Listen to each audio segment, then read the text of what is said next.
Hello everyone, welcome back to my channel. So जैसे कि last time हम लोगों ने वोटिंग करी थी और उसमें मैक्सिमम लोग थे, उन लोगों ने time series and index number को वोट किया था। अब मैं पूरी कोशिश करूंगी कि जो भी मैं वीडियोस बना रही थी लीनियर मॉडल पे और स्पेशल कॉन्टिन्यूअस डिस्ट्रीब्यूशन पे, तो मुझे टाइम मिलेगा तो मैं ज़रूर इस पे वीडियोस बना दूंगी, because most of the people on this channel उन्होंने वोट किया था टाइम सीरीज पे एंड इंडेक्स नंबर के लिए। सो मैं बोलना चाहूंगी कि मैं आज से ये जो है सीरीज मैं इसको स्टार्ट कर रही हूँ। और जो बाकी लोग भी थे जिनकी डिमांड थी linear model econometrics and distributions के लिए, तो वो लोग भी परेशान ना हो, मैं उस पर भी वीडियो जरूर बना दूंगी जैसे ही मुझे टाइम मिलता है। सो मैं फर्स्ट प्रायोरिटी इसको देना चाहूंगी बिकॉज मैक्सिमम लोग इसके सपोर्ट में थे। सो आई होप कि आप लोग ये चीज समझेंगे। So now we will start with time series. So time series होता क्या है, और मैं ये भी बोलना चाहूंगी आपको कि अगर आप लोगों को मैं इसका एक्सप्लेनेशन देती जाऊंगी, और आप लोगों की बुक है fundamental of applied statistic from SC Gupta and VK Kapoor, तो आप लोग उससे बाद में जब स्टडी करोगे तो आपको एक्जैक्टली जो जो कंसेप्ट है वो सारे क्लियर हो जाएंगे। सो मैं यहाँ पे जस्ट आपको एक्सप्लेनेशन दूंगी, और जो जो आईएसएस के पॉइंट ऑफ व्यू से मोस्ट इंपॉर्टेंट पॉइंट्स होंगे या जो भी थ्योरम्स हैं वो सब मैं आप लोगों को इसमें एक्सप्लेन कर दूंगी। सो टाइम सीरीज क्या होता है? तो टाइम सीरीज को फर्स्ट ऑफ ऑल मैं आपको ये बताना चाहूंगी कि इसको हम लोग मैथमेटिकली इस फॉर्म में रिप्रेजेंट कर सकते हैं। तो यहां से देखिए आपको समझ में आ रहा है कि वाई जो है वो हमारा कोई एक वैल्यू है, जो इसकी वैल्यू किसके बराबर है, वो F of T. That means ये कोई भी फंक्शन है जो कि टाइम का फंक्शन है, इसके इक्वल है। तो यहां से हम लोग ये कह सकते हैं कि जो हमारा टाइम सीरीज है वो एक डेटा का अरेंजमेंट होता है। आप उसको स्टैटिस्टिकल डेटा कह सकते हो। तो स्टैटिस्टिकल डेटा का arrangement according to the occurrence of time, तो उसको हम लोग क्या कहते हैं, टाइम सीरीज कहते हैं। अब अगर मैं आपको एक एग्जांपल से बताना चाहूं, तो सपोज करिए मैं बोल दूं कि 2001 से लेकर 2010 तक के बीच में राइस का जो प्राइस था वो क्या था। अब देखिए, अगर किसी भी कॉमोडिटी के प्राइस की बात करें तो उसका प्राइस कांस्टेंट नहीं रहता है। प्राइस क्यों छोड़ दीजिए, अगर हम किसी भी कॉमोडिटी की डिमांड की बात करें तो वो भी कभी कांस्टेंट नहीं रहती है। इस यूनिवर्स में कोई भी ऐसी चीज नहीं है जो कि कांस्टेंट हो, कुछ ना कुछ उसमें चेंजेस आते जाते हैं। तो देखिए, अगर मैं एग्जाम्पल दूं कि 2001 में राइस का जो प्राइस था ये Y1 था, तो 2002 में राइस का प्राइस कितना हो गया, इतना हो गया। 2020 में राइस का प्राइस कितना हो गया, इतना हो गया। तो देखिए, टाइम के अकॉर्डिंग हमने जो प्राइस था राइस का उसको हम लोगों ने नोट डाउन कर लिया, या फिर आप ये कह सकते हैं कि हम लोगों ने उसको यहाँ पे कैलकुलेट कर रखा है कि इस ईयर में इतना था, इस ईयर में इतना था, इस ईयर में इतना था। तो ये आपकी एक सीरीज बन गई है टाइम के अकॉर्डिंग। तो टाइम के अकॉर्डिंग जब हम डेटा को सेट करते हैं तो उसको ही हम लोग क्या कहते हैं, टाइम सीरीज कहते हैं। नाउ अब ये देखिए, टाइम सीरीज के कुछ कंपोनेंट्स भी होते हैं। टाइम सीरीज में जो होती है उसमें कुछ चीजें ऐसी होती हैं जिनकी वजह से टाइम सीरीज पे इफेक्ट पड़ता है, तो उसको हम लोग बोलते हैं कंपोनेंट्स ऑफ टाइम सीरीज। अब देखिए, जो इसे एग्जाम में जो क्वेश्चंस बन जाता है वो इस तरह से बन सकता है कि explain time series and describe it's component. Time series के बारे में आपसे पूछ लिया जाएगा तो आप एक हाफ पेज की टाइम सीरीज की डेफिनेशन लिख सकते हो। एंड जब टाइम सीरीज के कंपोनेंट्स की बात करी जाएगी तो टाइम सीरीज के 4 कंपोनेंट्स होते हैं जिनको आपको पूरा डिस्क्राइब करना पड़ेगा। सो टाइम सीरीज के कंपोनेंट्स वो होते हैं जो कि टाइम सीरीज पे इफेक्ट डालते हैं। तो देखिए, पहला जो होता है उसको आप लोग कह सकते हैं ट्रेंड, या फिर इसका एक और नाम होता है जिसको हम लोग बोलते हैं सेक्युलर ट्रेंड, एंड इसका एक और नाम होता है जिसको हम लोग बोलते हैं लॉन्ग टर्म ट्रेंड। मैं यहाँ पे टी लिख दे रही हूँ। तो देखिए, trend, secular trend, long term trend, तो ये आपका पहला कंपोनेंट होता है जो कि टाइम सीरीज पे इफेक्ट डालता है। अब देखिए, सेकंड आपका क्या होता है, वो आपका होता है सीजनल वेरिएशन, या फिर सीजनल वेरिएशन को हम लोग क्या बोल सकते हैं, short term fluctuations. Seasonal variation, short term fluctuation, अभी हम लोग इसको डीपली डिस्क्राइब करेंगे, समझेंगे कि ये क्या होते हैं। अब देखिए, थर्ड वाला जो होता है हमारा वो होता है हमारा cyclic variation, and the fourth one is random variation. Random variation को हम लोग इरेगुलर वेरिएशन भी कहते हैं।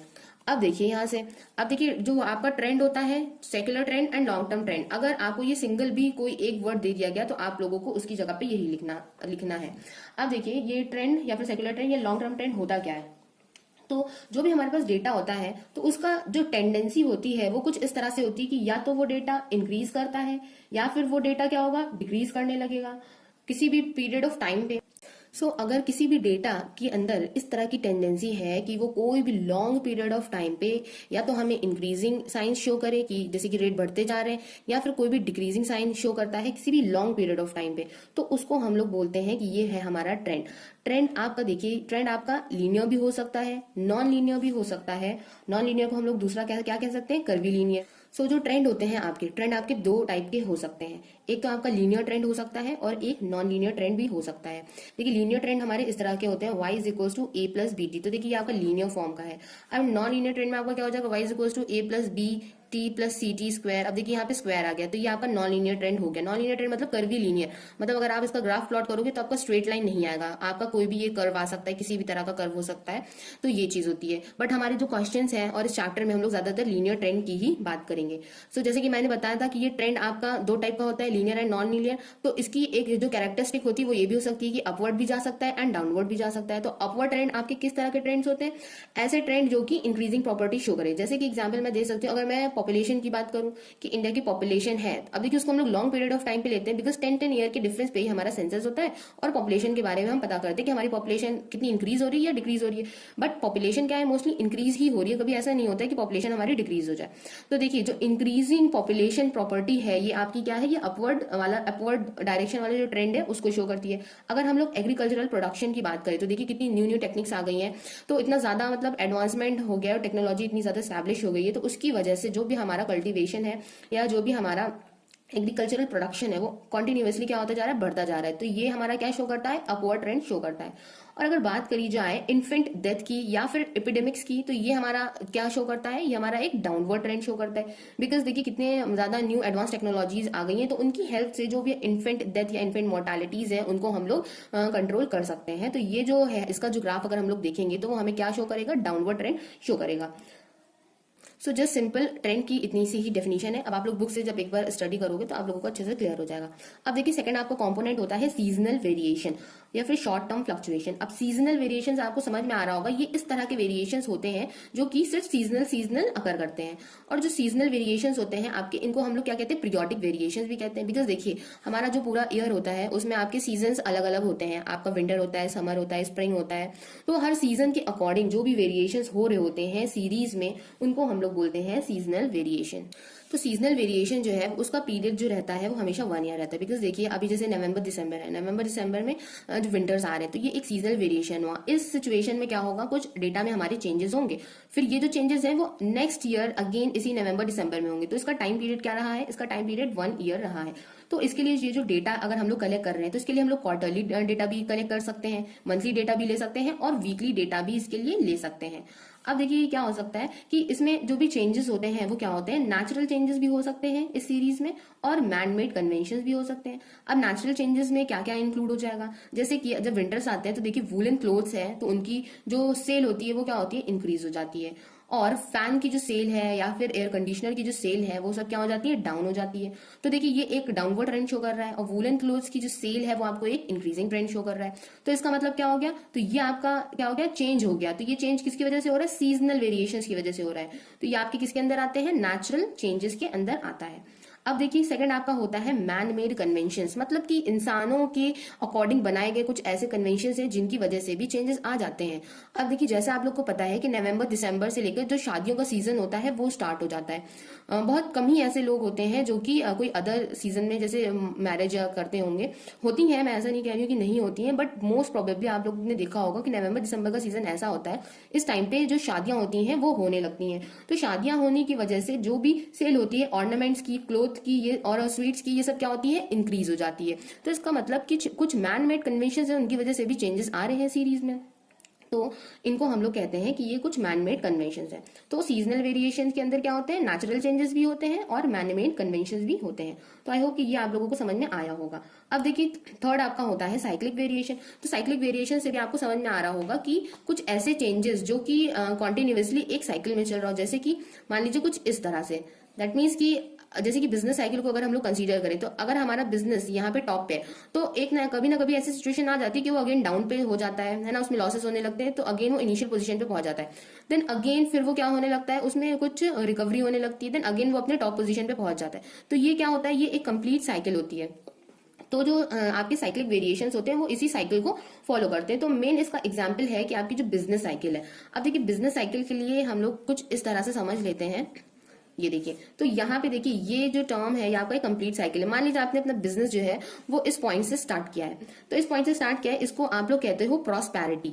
ये जो आपकी लाइन होती है ये आपकी होती है प्रॉस्पैरिटी। तो यहाँ पे आप लोग इस तरह से इसको लेके बना सकते हो। ये टर्म जो होता है आपका इतना, ये आपका होता है पीरियड ऑफ प्रॉस्पैरिटी। फिर देखिए कुछ टाइम के बाद आपका बिजनेस जो है वो आपका नॉर्मल उसमें चलने लगता है, उसमें फिर ना कोई इंक्रीमेंट होता है ना कोई डिक्रीमेंट होता है, तो उसको हम लोग बोलते हैं रिसेशन। और इतना ये जो टाइम पीरियड है ये आपका होता है period of recession. Then again कभी कुछ ऐसा टाइम भी आ जाता है कि जो आपका बिजनेस है वो एकदम ही क्या होने लगता है, डिक्रीज होने लगता है, तो ये आप इसको कहते हैं डिप्रेशन। तो ये आपका हो जाता है पीरियड ऑफ डिप्रेशन। अगेन उसके बाद क्या होता है, रिकवरी शुरू हो जाती है। देन ऐसा तो है नहीं कि जो बिल्कुल बिजनेस है वो आपका डाउन भी हो जाए। तो ये मतलब एक मैं जनरल चीज बता रही हूँ कि इस तरह की चीजें जो होती हैं, जो 4 टर्म्स होते हैं वो ये होते हैं, period of prosperity, recession, then depression, then recovery होनी शुरू हो जाती है। तो ये जो चीज है आपकी, ये पूरी ये जो 3 टर्म है ये आपकी कंप्लीट साइकिल होता है। अगेन देखिए रिकवरी है, रिकवरी होने के बाद फिर अगेन रिसेशन शुरू हो जाता है, रिसेशन के बाद डिप्रेशन, देन अगेन ये जो साइकिल होती है ये कंटिन्यू रहती है। तो इस तरह के कुछ भी वेरिएशंस होते हैं वो आपके साइक्लिक वेरिएशंस होते हैं, और ये आपको बिजनेस में ही देखने को मिलते हैं। अब नेक्स्ट और लास्ट आ रहा है रैंडम वेरिएशन या फिर इरेगुलर वेरिएशन।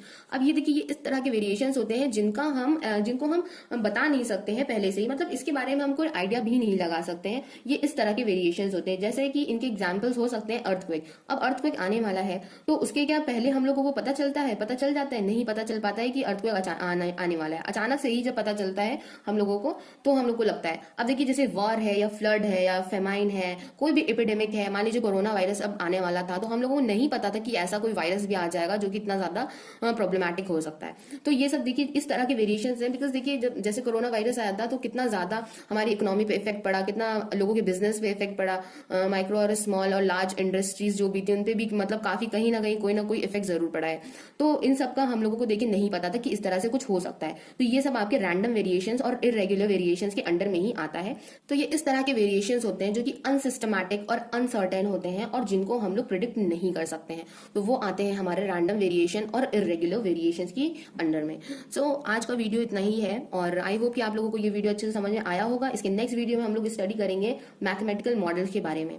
सो अगर आप लोगों को समझ में आया हो और तो मुझे कमेंट बॉक्स में कमेंट करके जरूर बताइएगा, और मुझे बहुत खुशी होगी कि अगर आप लोग वीडियो को लाइक करेंगे और कमेंट के थ्रू मुझसे कुछ कॉन्वर्सेशन करेंगे। So thank you for watching my video. Have a nice day.